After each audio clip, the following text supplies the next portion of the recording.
জুলাই আন্দোলনের পর থেকে বাংলাদেশের সঙ্গে দিন দিন সম্পর্ক যেন অবনতির দিকেই যাচ্ছে ভারতের। শুরুতে নানা জটিলতায় বাংলাদেশিদের ভিসা দেয়া বন্ধ করেছিল মোদী সরকার। তবে সাময়িকভাবে কিছুদিন মেডিকেল ভিসা দেয়া হলেও আবারও সম্প্রতি বাংলাদেশিদের জন্য ভিসা দেয়া বন্ধ করেছে দিল্লি। যদিও বাংলাদেশিদের পক্ষ থেকে এতদিন এ বিষয়ে কোনো নিষেধাজ্ঞা ছিল না, তবে এবার হঠাৎ ভারতীয়দের জন্য ভিসা সেবা বন্ধ করেছে বাংলাদেশ।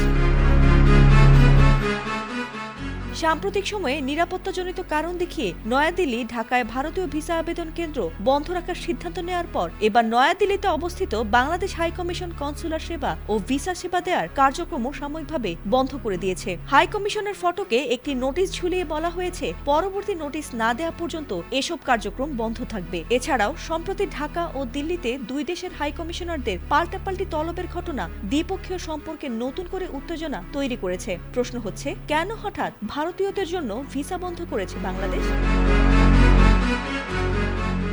গত শনিবার রাতে দিল্লিতে বাংলাদেশ হাইকমিশনের সামনে বিক্ষোভ হয়েছে, যা দুদেশের সম্পর্কে নতুন করে উত্তেজনা বাড়িয়েছে বলে মনে করা হচ্ছে। এছাড়া সোমবার সংখ্যালঘুদের নির্যাতনের অভিযোগ তুলে পশ্চিমবঙ্গের শিলিগুড়িতে বাংলাদেশের ভিসা কেন্দ্রে হামলা করেছে হিন্দুত্ববাদী তিনটি সংগঠন। এরপরই মূলত ভিসা কেন্দ্রটি অনির্দিষ্টকালের জন্য বন্ধ করে দিয়েছে বাংলাদেশ।